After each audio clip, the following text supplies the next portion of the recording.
नमस्कार। जय हिंद प्यारे बच्चों। आज से हम लोग यहाँ पर स्टार्ट करने वाले हैं नंबर सिस्टम यानी कि संख्या पद्धति। और इसमें सबसे पहला टॉपिक जो हम लोग स्टार्ट करने वाले हैं वो है हमारा यूनिट डिजिट यानी कि इकाई अंक। इकाई अंक के बारे में आप सभी लोग जानते होंगे कि सपोज कोई नंबर है मेरे पास 27837 तो इसके इकाई अंक की बात करेंगे तो इसका इकाई अंक क्या है 5 है ना, यानी कि इसका यूनिट डिजिट जो होता है उसे हम लोग 5 बोलते हैं। अब इसी को हम लोग फाइंड आउट करेंगे। तो फाइंड आउट करने के लिए कितने तरह के प्रश्न एग्जाम में पूछे जा सकते हैं। तो पहला एक हमारा बेस्ड ऑन एडिशन यानी कि जोड़ पर आधारित होता है। दूसरा प्रश्न हमारा बनता है घटाने पर आधारित बेस्ड ऑन सब्ट्रैक्शन। गुणा पर आधारित एक कॉन्सेप्ट बन जाता है बेस्ड ऑन मल्टीप्लिकेशन। और एक चौथा बनता है बेस्ड ऑन डिवीजन।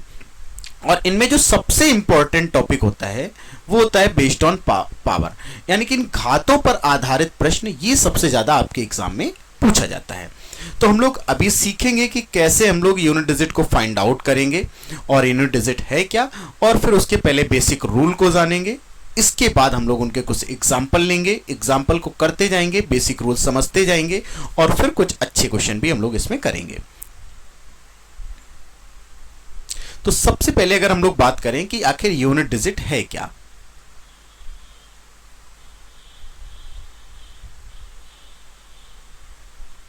यानी कि इकाई अंक।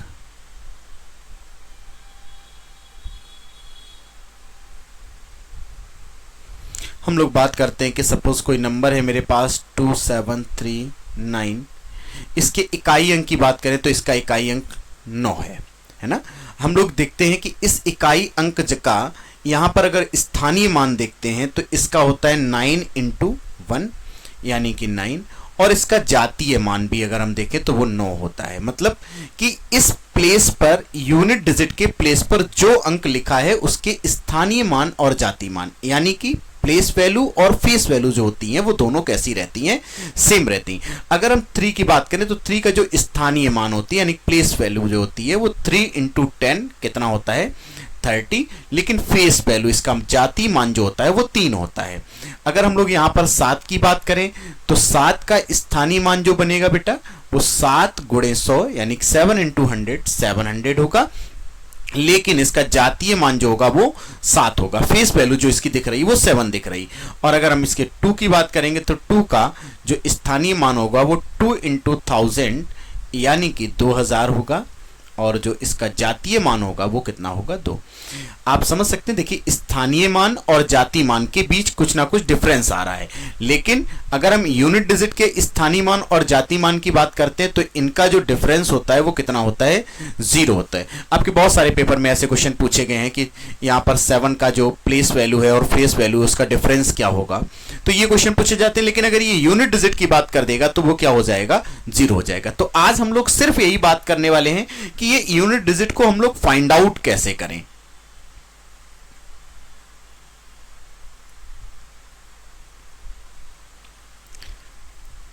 हमने आपको पहले ही बता रखा है कि हम लोग यूनिट डिजिट को कैसे फाइंड आउट करेंगे, एक एक रूल को समझेंगे और उसी रूल के अकॉर्डिंग फिर हम लोग छोटे छोटे कॉन्सेप्ट सीखते जाएंगे, फिर कुछ अच्छे लेवल के क्वेश्चन करने वाले। जैसे हमने आपको पहले बताया कि सबसे पहला हमारा टाइप बनता है बेस्ड ऑन एडिशन यानी कि जोड़ पर आधारित। तो अगर एक ऐसा प्रश्न आपसे जिसमें पूछा जा रहा है कि इसका यूनिट डिजिट क्या होगा, तो बहुत सिंपल सा कॉन्सेप्ट है कि इसके पहले कौन से डिजिट लिखे हमारे ऊपर, इससे कोई भी फर्क नहीं पड़ने वाला। ये सारे यूनिट डिजिट जो है वो आप हटा सकते हैं। मतलब इस अंक का 2356 ये जो नंबर लिखा है इसका यूनिट डिजिट जो है वो क्या है 6 है, और 9387 का जो यूनिट डिजिट है वो क्या है 7 है। यहाँ 2965 का यूनिट डिजिट क्या है 5 है। तो हमें मतलब क्या करना है कि पहले अंक संख्या का इकाई अंक लेना है, दूसरी संख्या के इकाई अंक और तीसरी संख्या के जो नंबर लिखे हैं उन सबके यूनिट डिजिट ही लेने हैं, उसके अलावा कुछ नहीं देखना। अब बस हमें क्या करना है, इन्हें ऐड कर देना है। 6 में 7 जोड़ते हैं कितना बन जाता है 13, 13 और 5 कितना होता है 18। इसका मतलब ये 18 आया तो इसका इकाई अंक कितना हो जाएगा, यूनिट डिजिट जो होगा वो कितना निकल करके आ गया बच्चा 8। शायद आप सभी लोगों को ये कॉन्सेप्ट समझ में आ गया होगा कि एडिशन से रिलेटेड अगर कोई क्वेश्चन आया तो उसे हम लोग कैसे इजी वे में सॉल्व कर पाएंगे। देखिए अगला क्वेश्चन हमारे सामने है, कह रहा 5960 यहां से इकाई अंक चूज करेंगे, कितना है 0। 6 7 8 का इकाई अंक जो है वो 8 है और 3 4 2 1 का 1। 8 में 1 ऐड कर देंगे, क्या आ गया 9, यानी कि इसका इकाई अंक जो होगा वो क्या हो जाएगा 9 हो जाएगा। सेकेंड हमने आपको बताया दूसरा हमारा टाइप चलता है कि बेस्ड ऑन सब्ट्रैक्शन, यानी कि घटाने पर आधारित। तो अगर हमें इन्हें माइनस करना है तब हमारे पास नियम क्या होना चाहिए, जैसा कि अभी हमने आपको बताया कि हम लोग क्या कर सकते हैं, इन पहले 3 अंकों से कोई लेना देना नहीं होता है। तो 9 में से अगर हम 5 घटाएंगे तो हमें पता चल जाएगा कि हमारा इकाई अंक कितना है 4। लेकिन अगर यही हम कॉन्सेप्ट नीचे अप्लाई करें तो यहां बेटा आएगा मेरे पास कि 4 - 8 और बहुत सारे बच्चे गलती कर जाएंगे। अब बच्चे बोल देंगे कि इसका इकाई अंक जो है वो -4 है, जबकि ऐसा नहीं होगा। अगर आप इस संख्या को देखें तो मेरे पास लिखा है 2964 और हमें इसमें से माइनस क्या करना है 1378। तो यहां पर अगर आप देखें कि 14 में से 8 घटाएंगे तो 6 बचेगा और यहां 15 में से 7 चला गया तो मेरे पास 8 बचेगा, है ना। इसका मतलब इसका जो इकाई अंक आ रहा है वो 6 आ रहा है, लेकिन यहां इकाई अंक मेरे पास -4 आ रहा है। तो आप हमेशा ध्यान रखेंगे, ये हमारा रूल नंबर फर्स्ट होगा। आप नोट डाल करके इसे नोट कर लेंगे कि जो इकाई अंक है यूनिट डिजिट कभी भी निगेटिव नहीं होता है। यूनिट डिजिट को कभी भी निगेटिव नहीं लिखते हैं। क्यों नहीं लिखते हैं? क्योंकि हमने आप बताया आगे से कैरी होकर के आता है। अब यूनिट डिजिट अगर आपने कभी निगेटिव लिख भी दिया है तो आपको क्या करना है कि इसे 10 में से इस 4 नंबर को घटा देंगे या 10 में इस 4 को ऐड कर देंगे तो ये आ जाएगा 10 - 4 कितना आ जाएगा मेरे पास 6। तो हमें इकाई अंक वही मिल जाएगा जो कि इस प्रश्न का रियल में इकाई अंक होगा।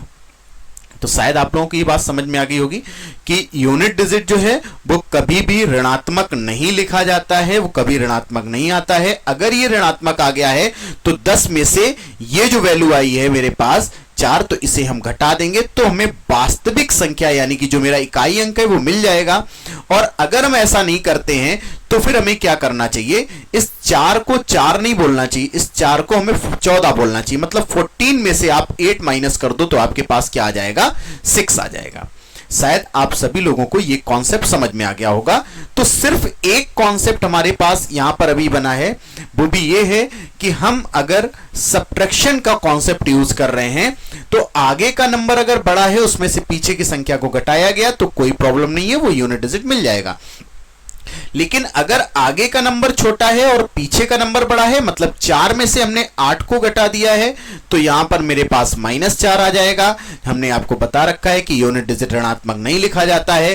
फिर क्या करना पड़ेगा, इस 4 को 10 में से और घटा देंगे तो हमें यहां पर अपना इकाई अंक मिल जाएगा। कितना आ जाएगा मेरे पास 6 आ जाएगा। या इसे ऐसे आप समझ सकते हैं कि ये जो -4 आया है इसमें हम लोग 10 को जोड़ दें तो हमारा इकाई अंक जो है वो 6 आ जाएगा। वो एक ही बात है, वो आपको जिस तरह समझना है बस आपको ये पॉइंट यहां पर याद रखना है कि यूनिट डिजिट जो है वो कभी भी ऋणात्मक नहीं लिखा जाता है। कभी कभी ऐसे केसेस बन जाएंगे हमारे पास कि हमें यूनिट डिजिट का यहां पर इकाई अंक ही लेना पड़ेगा। यहां तो आप नॉर्मली माइनस कर पा रहे हैं, लेकिन सभी में ऐसा नहीं होता है कि आप माइनस कर पाए। उस कंडीशन में हमें इस नियम का प्रयोग करना पड़ेगा। ओके, अगला हमारा है कि ये मल्टीप्लिकेशन से रिलेटेड क्वेश्चन है। तो मल्टीप्लिकेशन से अगर रिलेटेड क्वेश्चन है तो बहुत इजी है, आप फिर से वही रूल अप्लाई कर सकते हैं कि यहां पर 4 है, यहां पर 7 है, इसका इकाई अंक 9 है और इसका इकाई अंक 8 है। तो आपको करना क्या है, 4 का 7 से गुणा करेंगे 28 आ गया, 9 का 8 से करेंगे 72 आ गया, 8 को 2 से फिर आप गुणा कर देंगे 16, यानी कि इस नंबर का जो इकाई अंक होगा, जो यूनिट डिजिट होगा, वो कितना आ जाएगा बच्चा, मेरे पास निकल करके 6। क्या ये बात सभी बच्चों को समझ में आ गई है कि यहां पर 4 है, 4 लिया, यहां पर 7, यहां 9, यहां 8, 4 का 7 से 28, 9 का 8 से 72, 2 का 8 से और कर देंगे 16। ये काम आप डायरेक्ट भी कर सकते हैं।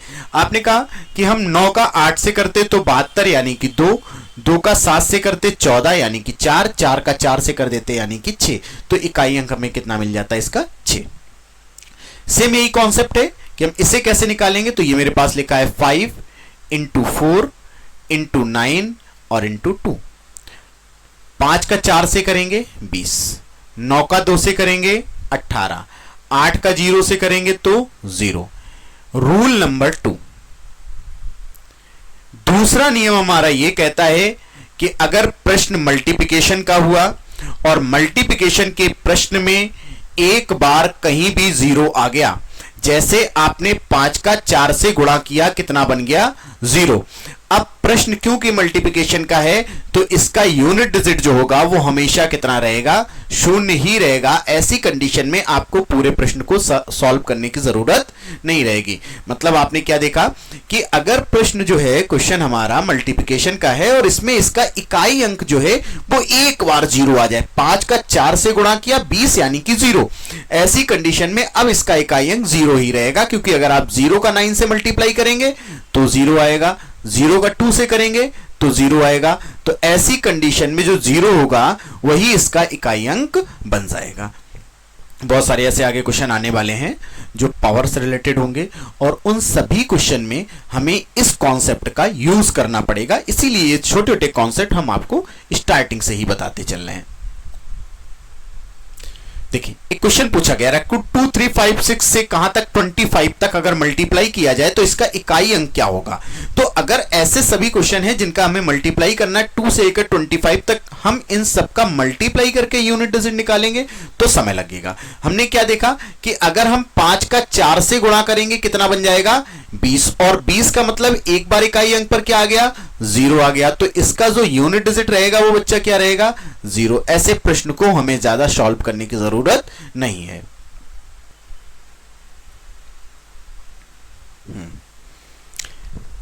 कह रहे सभी विषम संख्याओं के गुणनफल का इकाई अंक ज्ञात करें। सभी विषम संख्या, अगर हम विषम संख्याओं की बात करेंगे तो 1 है, 3, 5, 7, 9 और इसी तरीके से ये सारी संख्याएं आती जाएंगी। आप सबको पता है कि इनका अंतिम अंक जो होता है 2n-1, यानी कि इन सभी का अगर हम गुणा करें तो गुणा करने पर इकाई अंक क्या होगा हमें ये बताना होगा। तो ये भी मेरे लिए शायद डायरेक्टली पूरे क्वेश्चन को सॉल्व करना पॉसिबल नहीं है। ऐसी कंडीशन पे हम लोग पढ़ेंगे रूल नंबर 3। रूल नंबर 3 हमारा कहता है कि अगर 5 का हम लोग किसी इवन नंबर यानी कि कैसी संख्या? सम संख्या से गुणा कर दें। 5 का हम लोग मल्टीप्लाई किसी सम संख्या से करेंगे तो ऐसी कंडीशन में इसका जो यूनिट डिजिट निकल करके आता है वो होता है बच्चा 0। जैसे 5 का हम 2 से गुणा करें, 5 का 2 से गुणा करेंगे तो कितना आएगा? 10 का इकाई अंक 0। अगर हम 5 का गुणा 12 से करते हैं तो 12 पंचे 60 यानी इकाई अंक क्या? 0। तो ऐसी कंडीशन में इन सभी संख्याओं का जो इकाई अंक होगा वो क्या रहता है? 0 रहता है। बट अगर हम 5 का गुणा जो है वो विषम संख्या के साथ करें, 5 इंटू क्या हो मेरे पास? Odd number. 5 का गुणा जो है वो विषम संख्या के साथ किया जाए, विषम संख्या। ऐसी कंडीशन में जो हमारा इकाई अंक रहता है वो हमेशा क्या रहता है? 5। जैसे 5 का गुणा आप 1 से करें तो आपके पास 5 आएगा। आपने 5 का गुणा जो है 3 से किया तो 15 आएगा। 5 का गुणा आपने 5 से किया 25 आएगा। 5 का गुणा आपने 7 से किया तो 35 आएगा। इन सब का इकाई अंक क्या आ रहा है? 5। तो क्योंकि वो हमसे कह रहा है कि इन सभी संख्याओं का गुणा करने पर इकाई अंक क्या होगा, तो हमें ये बात पता है कि जो 5 है इन सब का गुणा जो है वो कैसी संख्या के साथ होने वाला है? ऑड नंबर्स के साथ, है ना। 5 का गुणा हम लोग विषम संख्याओं के साथ करेंगे, इसलिए इसका जो इकाई अंक रहेगा वो कितना रहेगा? 5। तो रूल नंबर 3 हमारा क्या कह रहा था कि हम लोग 5 का गुणा जो है किसी इवन नंबर यानी कि सम संख्या के साथ करेंगे तो इसका इकाई अंक 0 रहेगा, और 5 का गुणा जो है हम किसी ऑड नंबर के साथ करते हैं तो इसका इकाई अंक कितना रहता है? 5। इस कंडीशन में हमारा जो यहां पर इकाई अंक बनेगा वो क्या आ जाएगा? 5।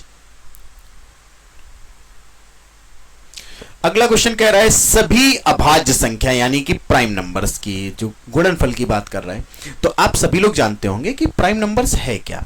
प्राइम नंबर्स हम उन नंबर्स को बोलते हैं जिनके कितने 2 फैक्टर होते हैं, है ना। ऐसी संख्याएं जिनके सिर्फ कितने 2 गुणनखंड होते हैं? दो गुणनखंड होते हैं, ऐसी सभी संख्याओं को हम लोग प्राइम नंबर्स कहते हैं। और हम लोग ये भी शायद जानते हैं कि 1 से 100 तक जो प्राइम नंबर्स होते हैं वो 25 होते हैं।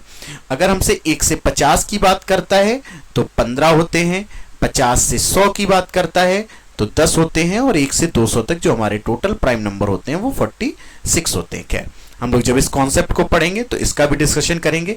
अभी फिलहाल हम लोगों को ये नहीं सीखना, हम लोगों को सिर्फ इतना सीखना है कि इसका इकाई अंक क्या होगा अगर हम लोग सभी प्राइम नंबर्स का आपस में क्या कर दें, मल्टीप्लाई।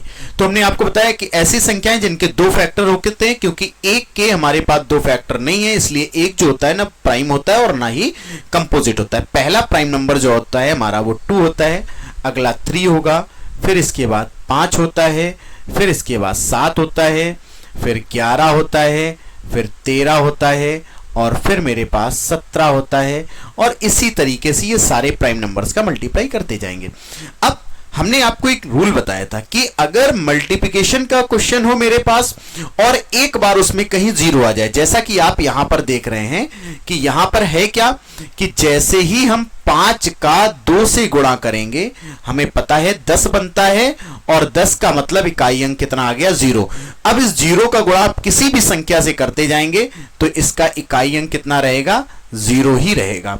तो सभी अभाज्य संख्याओं के गुणनफल का इकाई अंक क्या होता है बच्चा, 0। एक लास्ट क्वेश्चन हमारे पास है, कह रहा find the unit digit of multiplication of all odd prime numbers, सभी विषम अभाज्य संख्याएं। अभी हम लोगों ने पढ़ा था अभाज्य संख्या, तो अभाज्य संख्या में हमने आपको एक नंबर बताया था शुरुआत में, पहला जो था 2। तो 2 एक ऐसी संख्या है जो इवन नंबर्स भी है और प्राइम नंबर्स भी है, और कोई भी इवन नंबर प्राइम नंबर नहीं होता है। तो हम यहां पर इस बार 2 को नहीं लेने वाले हैं, क्योंकि वो 2 जो है वो इवन है। हम किससे शुरुआत करेंगे, 3 से।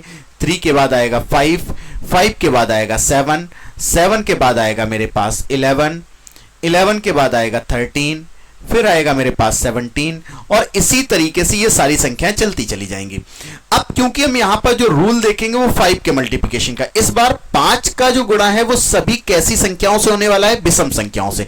और आपको भी बताया गया कि 5 का गुणा अगर आपने विषम संख्याओं से किया है तो इनका इकाई अंक कितना रहेगा, 5। 5 का 3 से करेंगे 15, 5 5 का 7 से करेंगे 35, 5 5 का 1 से करेंगे 5, 5 का 3 से 15, 5 5 का 7 से 35, 5।